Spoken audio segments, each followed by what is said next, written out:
तो बीजेपी ने आज पहली लिस्ट जारी कर दी है और कहीं ना कहीं जो दावे किए जा रहे थे कांग्रेस की ओर से कि लगातार लोग कह रहे थे कि इस बार कांग्रेस के बड़े नेता कहते थे कि राजस्थान में कांग्रेस इस बार विधानसभा चुनाव में बहुत जल्दी प्रत्याशी घोषणा करेगी, लेकिन बीजेपी इसमें एक कदम आगे रही और बीजेपी ने सबसे पहले यहां पर प्रत्याशियों की घोषणा की। 41 नामों का ऐलान हुआ है, उसमें ऐसे नाम जो चौंकाने वाले हैं।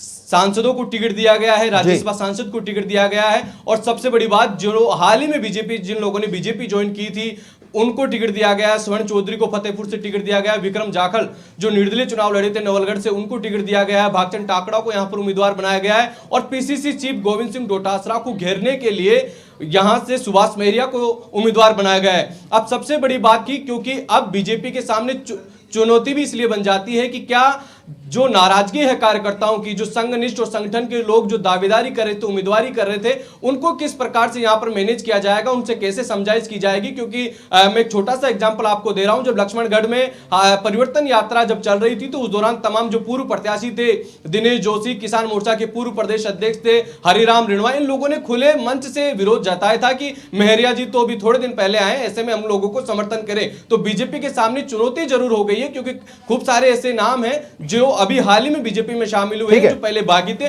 उन पर दांव खेला गया। जी पिंटू, अब इस प्रस्तुति में आपके साथ मैं जुड़ रहा हूं स्वप्निल, और देखिए मैं ये कहना चाहता हूं कि बीजेपी ने ये तय किया था कि हम 4 कैटेगरीज में सीटों को बांटेंगे। ए कैटेगरी, बी, सी और डी। ए जहां सबसे मजबूत हैं और डी वो जहां पर वो सबसे कमजोर हैं। और इस लिस्ट को मैं देख रहा हूं 41 सीटें, तो ए और डी श्रेणी की सीटों को ही सबसे पहले, जैसा कि माना जा रहा था, शुमार किया गया है।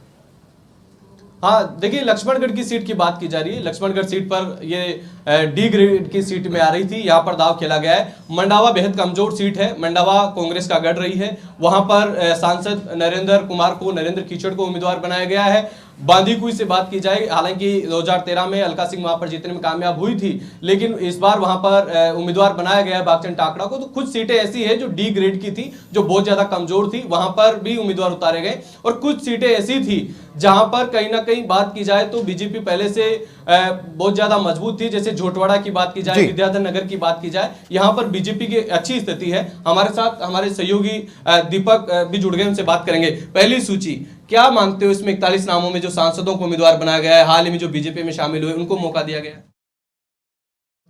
स्थिति तो ये देख के लग रही है कि 7 सांसद है 41 में से। 41 की लिस्ट जो जारी है उसमें 7 सांसद है, 6 लोकसभा के, 1 राज्यसभा के। किरोड़ीलाल मीणा को भी मौका दे दिया। पूरे 25 आ जाएंगे लगता तो यही है, क्योंकि 41 में यदि 7 खपा दिए हैं तो बचे हुए, क्योंकि राजस्थान में कुल मिलाकर 24 सांसद तो उनके पास हैं ही लोकसभा के। तो मुझे लगता है कि लगभग 18 के करीब सांसद जो है चुनावी मैदान में कूद सकते हैं इस बार। ऐसे चेहरे जिनका विरोध था, सुभाष महरिया का विरोध किया जा रहा था, विक्रम जाखल का विरोध किया जा रहा था, बबलू चौधरी का विरोध किया जा रहा था, यह है शेखावाटी की लिस्ट। इन लोगों को उम्मीदवार बनाया गया है। चुनौती बीजेपी के सामने रहेगी उन लोगों को मैनेज करना जो लंबे समय से संगठन में काम कर रहे थे, उनको मौका नहीं मिला। देखिए बिल्कुल, यदि एक तो देखिए चुनावों से इतने वक्त पहले, लगभग 44 दिन का वक्त अभी चुनाव में है, और उससे इतना वक्त पहले थी जब टिकटों के लेकर घोषणा कर दी गई, उम्मीदवारों की घोषणा कर दी गई है।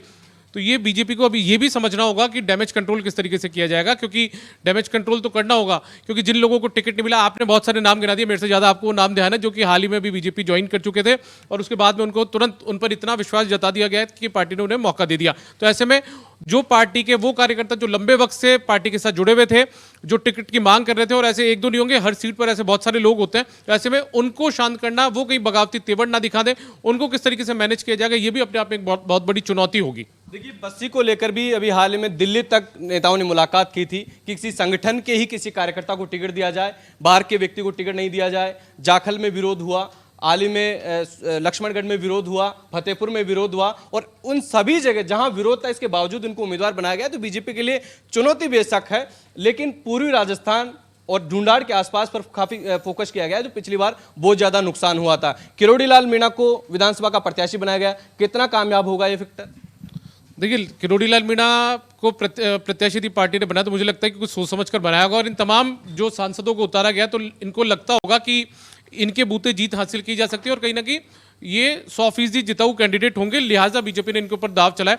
और मेरा तो सवाल आपसे भी पिंटू ये है कि आगे आने वाले दिनों में जो मैं आप मुझसे सवाल करते, वही सवाल मेरा आपसे कि लगभग आपको कितना लगता है कि कितने सांसद हैं जिन पर पार्टी एक तरीके से दाव खेल सकती है यहाँ पर? देखिए, अब तो स्पष्ट हो गया है कि अब और बड़े जो नाम हैं, जो केंद्रीय मंत्री हैं, कैलाश चौधरी की बात हो, गजेंद्र सिंह शेखावत की बात हो, अर्जुन राम मेघवाल की बात हो, या फिर गंगानगर से निहाल चंद मेघवाल की बात हो, ये सब चुनावी मैदान में देखे जा सकते हैं। इनके नाम की पहले से भी चर्चा है, और क्योंकि जयपुर में 2 सांसद चुनावी मैदान में हैं, तो कहीं ना कहीं निश्चित तौर पर मारवाड़ और मेवाड़ में भी सीपी जोशी भी चुनाव लड़ सकते हैं, क्योंकि मेवाड़ में वैक्यूम है। मेवाड़ में जब से गुलाब चंद कटारिया को राज्यपाल बनाया गया है, बीजेपी के पास बहुत बड़ा चेहरा नहीं है। यही कारण है कि सीपी जोशी पर वहां दाव खेला गया है, तो सीपी जोशी को भी वहां पर चुनावी मैदान में उतारा जा सकता है। तो कह सकते हैं कि मेवाड़ से मारवाड़ और पूर्वी राजस्थान में सांसदों को, जो बड़े नाम है, उन पर दाव खेला जा सकता है। सीपी जोशी भी चुनावी मैदान में देखा जा सकता है। उनको मावली से या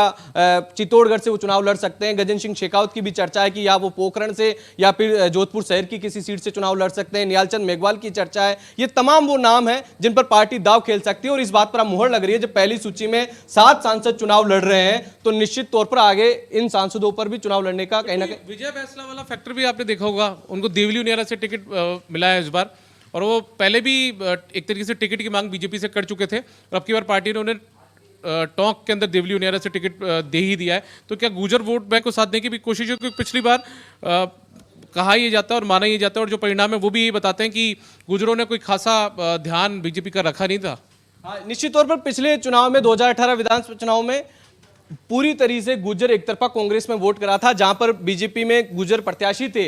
इसके बावजूद गुर्जरों ने एक तरफा वोट किया था कांग्रेस को। अभी विजय बैसला की आपने बात की, विजय बैसला आसीन से टिकट चाहते थे, लेकिन उनको देवली उनियारा से टिकट दिया गया है, जो कि टोंक में आती है। और क्योंकि हाँ, सांसद बीजेपी के ही सांसद रहे हैं, पहले सांसद रहे हैं हरीश मीणा उनके सामने, और सचिन पायलट के करीबी हैं। बिल्कुल, तो एक चुनौती रहेगी, टफ सीट रहेगी, क्योंकि सचिन पायलट अपने आदमी को चुनाव जिताने के लिए वहां पूरी कोशिश करेंगे। दूसरी तरफ सामने गुर्जर ही प्रत्याशी रहेगा। तो मामला क्या सचिन पायलट और विजय बैसला के बीच का होगा? क्योंकि विजय बैसला खुलकर निर्णय गुर्जर समाज को करना कि गुर्जर समाज का झुकाव किस तरफ रहेगा। लेकिन आसीन से टिकट क्यों नहीं दिया गया, ये मैं आपको बताना चाहता हूं, क्योंकि भीलवाड़ा में मांडल से उदयलाल भडाना को टिकट दिया गया है। ऐसे में भीलवाड़ा से 2 गुर्जरों पर दांव नहीं खेला जा सकता था, और टोंक में गुर्जरों की बड़ी तादाद है, बड़ी आबादी है। गुर्जरों को देवली उनियारा में टिकट देने से मालपुरा से लेकर टोंक की खुद सीट जहां से सचिन पायलट चुनाव लड़ते हैं, इन सब सीटों पर इफेक्ट करने के लिए विजय बैसला को देवली उनियारा से उम्मीदवार बनाया गया। बिल्कुल, देखिए बहुत सारे चौंकाने वाले नाम है। किशनगढ़ में आप देखिए, विकास चौधरी को पिछली बार एक नए चेहरे पर दाव खेला गया था किशनगढ़ के अंदर, अजमेर जिले के अंदर, और इस बार टिकट दे दिया गया है भागीरथ चौधरी को। भागीरथ चौधरी को किशनगढ़ से पार्टी ने यहाँ पर एक तरीके से भरोसा उनके ऊपर जताया। शत्रुघ्न गौतम को एक बार टिकट कटा, लेकिन इस बार वापस से टिकट उनको इस बार दे दिया गया 2023 में। ये भी बहुत ही अपने आप में अलग कहानी अब लिखता हुआ यहाँ पर नजर आता है पूरा मामला। अब रघु शर्मा को यदि पार्टी वहाँ से मौका देती है वापस से केकड़ी से, तो शायद एक रघु शर्मा और शत्रुघ्न गौतम आमने सामने होते हुए नजर आएंगे। पिंटू, शत्रुघ्न गौतम 2013 में संसदीय सचिव रहे थे, और 2018 में उनका टिकट काट दिया गया था, राजेंद्र विनायका को टिकट दिया गया था। लेकिन इस बार फिर से उन पर भरोसा किया गया है शत्रुघ्न गौतम पर। चर्चा बहुत चल रही थी कि शत्रुघ्न गौतम का इस बार भी टिकट कट सकता है, और शत्रुघ्न गौतम संगठन के बहुत ज्यादा करीब नहीं रहे। नाम चल रहे थे मिथिलेश गौतम का, नाम चल रहा था विनायका का, लेकिन इस बार फिर भी शत्रुघ्न गौतम एक कहीं ना कहीं एक पकड़ है उनकी दिल्ली आला कमान तक, या यही कारण है कि वो यहाँ पर टिकट लेकर आए हैं। और प्रेमचंद बेरवा बहुत ही संजीदा और बहुत ज्यादा चर्चाओं में नहीं रहते हैं, और यही कारण है कि दूदू से फिर से वो टिकट लेकर आने में कामयाब हुए, क्योंकि बहुत ज्यादा उम्मीदवार वहां पर देखने को नहीं मिला था। तो फिलहाल ऐसे बड़े चेहरे, 7 सांसद हमने गिनाए कि 7 सांसद चुनाव में आ चुके हैं। आपको ध्यान होगा पिंटू, किरोड़ीलाल मीणा भी सवाई माधोपुर से पहले चुनाव लड़ चुके थे। 2 सीटों से एक साथ उन्होंने चुनाव लड़ा था, और एक पर शायद उनको हार का सामना करना पड़ा था। वो सवाई माधोपुर से 2013 में चुनाव हार गए थे, दिया कुमारी के सामने वो चुनाव लड़े थे, और वो चुनाव हार गए थे। अब पार्टी ने उनको सवाई माधोपुर से मौका दिया, तब उन्होंने राजपा पार्टी बनाई थी, और जब वो चुनाव लड़े थे तो त्रिकोणीय मुकाबला हुआ था। बीजेपी से दिया कुमारी थी और दानिश अबरार कांग्रेस थे, और ये निर्दलीय चुनाव लड़ रहे थे। उसमें उनको हार का सामना करना पड़ा था, लेकिन इस बार समीकरण बदल गए, वापस पार्टी में आए, राज्यसभा सांसद बनाया और टिकट दिया गया। और उनकी शुरुआती राजनीति जो है वो सवाई माधोपुर से ही है। सवाई माधोपुर में किरोड़ीलाल मीणा ने बड़ा संघर्ष किया है भैरव सिंह शेखावत के समय से, और यही कारण है कि एक बार फिर एक नया वही किरोड़ी मीणावाटी क्षेत्र में यहाँ पर दाव खेला है कि आप मीणाओं को लामबंद कीजिए, दूसरी तरफ गुर्जरों को लामबंद करने की कोशिश की गई। तो पूरी राजस्थान में एक मजबूत तैयारी के साथ, और दूसरी तरफ अहिरवाटी जो इलाका है अपना अलवर का, दिल्ली एनसीआर के टच में, यहाँ पर बाबा बालकनाथ एक बड़ा चेहरा बनकर सामने आए, तो उन पर भी दाव खेला है। सियासी इस पूरी लिस्ट में बात की जाए तो जातिगत समीकरणों का पूरा ध्यान रखा गया है और बड़ा नेता बनाने की कोशिश की गई है, क्योंकि आजकल हर जाति में एक सीएम बनाने की मांग बहुत प्रमुखता से उठती है। भी हो चुकी है। हाँ, यही कारण है कि जो सीएम फेस के तौर पर देखे जाते थे चेहरे, उन सब पर विधानसभा चुनाव में दाव खेला गया है ताकि एक मैसेज जाए और जातियां उन पर लामबंद हो। ये बीजेपी की रणनीति है। देखिए, लगता तो ये झोटवाड़ा से राजपाल सिंह शेखावत का टिकट काट के राज्यवर्धन सिंह राठौड़ को टिकट दे दिया गया। इसी तरीके से नरपत सिंह राजवी, वो भी राजपूत समाज से आते थे, और दिया कुमारी को टिकट दे दिया गया। तो ऐसे बहुत सारे नाम हैं जो रिप्लेस उनको उसी जाति में किया गया। 4 से 5 मुख्यमंत्री के चेहरे इसमें आ चुके हैं और इंतजार है बाकी मुख्यमंत्री के चेहरों को, जो जिस प्रकार के कांग्रेस आरोप लगाती है कि 1 दर्जन से अधिक मुख्यमंत्री के चेहरे, उसमें से आधे तो चुनावी मैदान में आ चुके हैं और भी बड़े नेता, बड़े प्रमुख, उनका इंतजार रहेगा। तो कह सकते हैं कि बीजेपी ने बहुत ही स्टडी के बाद में, बहुत मजबूत रणनीति के बाद में प्रत्याशी चुनावी मैदान में उतारे हैं। तमाम समीकरणों को देखते हुए, जातीय समीकरणों को देखते हुए, क्षेत्रीय समीकरणों को देखते हुए और जिताऊ उम्मीदवारों की तलाश के तौर पर यहां पर प्रत्याशियों को चुनावी मैदान में उतारा है, जिनका एक वजूद है, जो राजस्थान में अपनी सियासी पहचान रखते हैं। उन तमाम चेहरों पर दाव यहां पर इस बार खेला गया है। बिट्टू, एक सबसे बड़ी बात मैं सुन रहा था, आप जेपी सर से जब बातचीत कर रहे थे तिजारा अलवर का, बाबा बालकनाथ को लेकर, ठीक है, और अमूमन के अलवर और अलवर के आसपास का जो मेव क्षेत्र है उसको लेकर बीजेपी काफी संजीदा रहती है और वो कहीं ना कहीं धर्म की राजनीति भी बीजेपी के नेता वहां पर करते हैं। क्या यही वजह आपको लगती है कि बाबा बालकनाथ अभी इस चुनावी मैदान में? अभी बीच में एक यात्रा निकली थी और उस पर विवाद भी उत्पन्न हुआ था, हालांकि हरियाणा का मामला था और पिछले कुछ घटनाक्रम वहां पर हुए। भरतपुर और अलवर 2 जिलों की कुछ सीटें हैं जो पूरी तरीके से प्रभावित होती है और बाबा बालकनाथ का हिंदुत्व चेहरे के तौर पर दिखाने की कोशिश की गई है। तो ये निश्चित तौर पर उस इलाके में जहां बीजेपी कमजोर हो रही है, मेव वोट बैंक ज्यादा है, तो हिंदुत्व का हिंदू मुस्लिम का ध्रुवीकरण करने की कोशिश भी उस तरफ यहां पर की गई है। साथ ही यादवों को लामबंद करने की, यादव वोट बैंक को प्रभावित करने की यहां पर कोशिश की, क्योंकि पिछली बार बलजीत यादव एक बड़ा फेस बनकर आया युवाओं में और सीधे तौर पर टक्कर दे रहा था। बहरोड सीट जो जसवंत यादव एक समय में बड़ा नाम था, लेकिन जसवंत यादव को हराकर बलजीत यादव ने एक अपनी पैठ बनाई, उसका तोड़ निकालने की भी यहां पर कोशिश की गई है कि बाबा बालकनाथ इन तमाम समीकरणों को साधने की कोशिश करें। और भी ऐसे कुछ नाम हैं जिन पर हम बात करने की कोशिश करेंगे।